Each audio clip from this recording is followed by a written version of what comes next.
Hey guys, how's it going? Michael Troy here. Today we're looking at Fantastic Four, issue 2. Cannot wait to share it with you. Subscribe to my channel if you haven't already. Hit that like button and let's get right into it.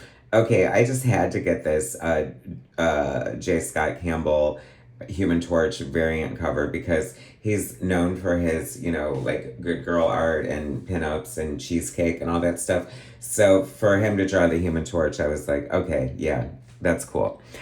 Just spectacular collection. I don't know about that. That seems a little egotistical, but whatever. J. Scott Campbell is an amazing artist. I love his work. So, anybody want to buy this variant? So, I did a review of issue 1. This is the new series launched by writer Ryan North, penciler Humberto Ramos, inker Victor Olazaba, and colorist Edgar Delgado. Fantastic Four Fever is happening. The movie is released. People love it. It seems to be not doing so great at the box office, but they're already talking about a sequel. I haven't seen it yet. I love the Fantastic Four. Cautiously optimistic. I'm sure it's great. So I had a little bit of the fever and decided to pick up the first issue of the new series.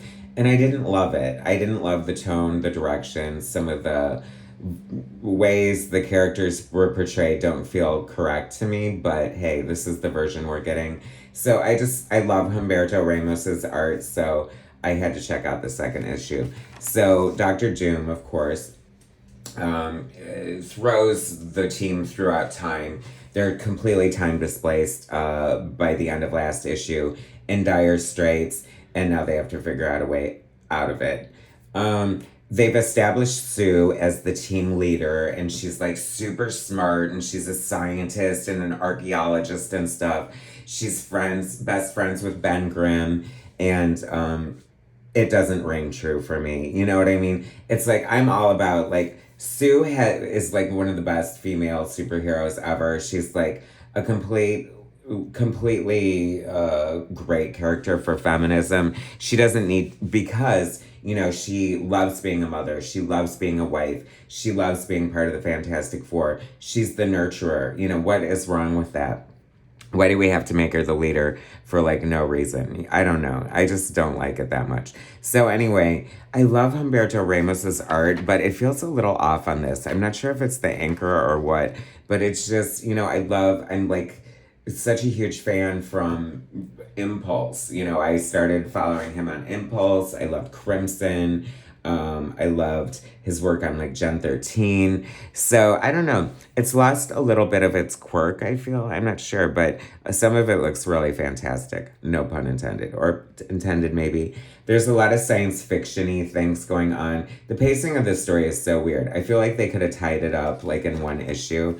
They just kind of they make it seem like it has so much gravity, like them being time displaced, like the Human Torch is running out of oxygen. Sue's been pushed so far in the future that she can't find everybody. There's like these hidden like time things. I don't know. There's a lot of like sciencey stuff that I feel like is trying to be like super smart and clever, but it's either over my head or it doesn't really add up. I don't know.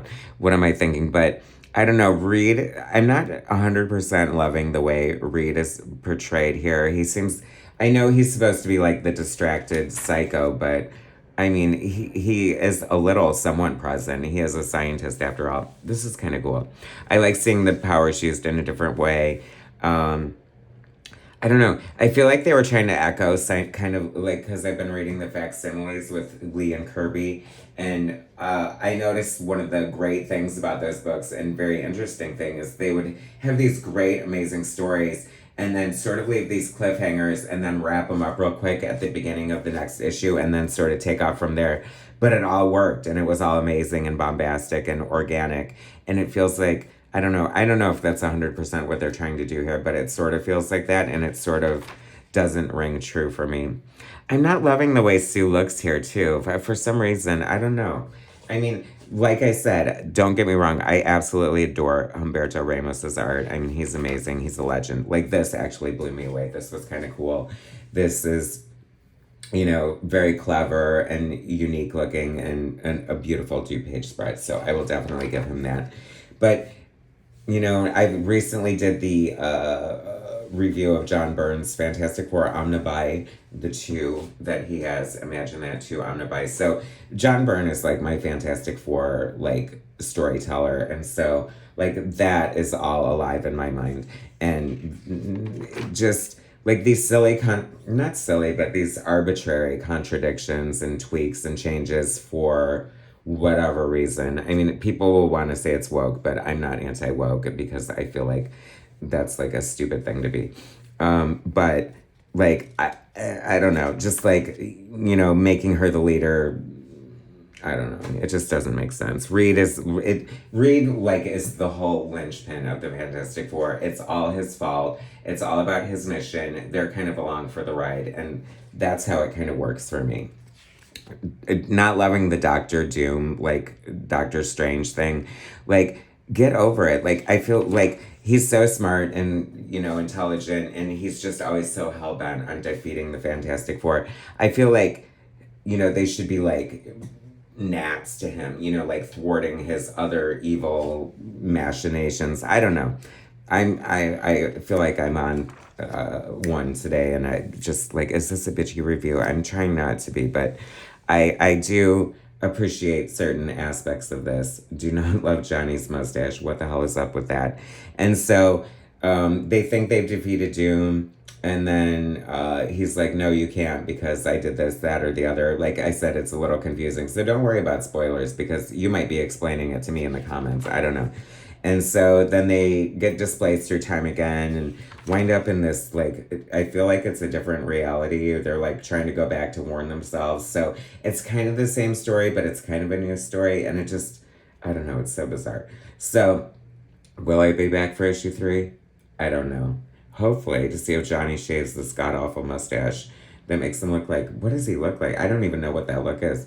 But anyway, like I said, are you guys loving the new Fantastic Four? You probably are if you're watching this video. And I have to say that, you know, I don't know. Stay tuned. Stay tuned to see if I'll be along for the ride. Anyway, out this week, Fantastic Four issue 2. Amazing art by Humbero Ramos, if nothing else. Thanks for watching, guys. Subscribe to my channel if you haven't already. Hit that like button, and I will bring you more soon.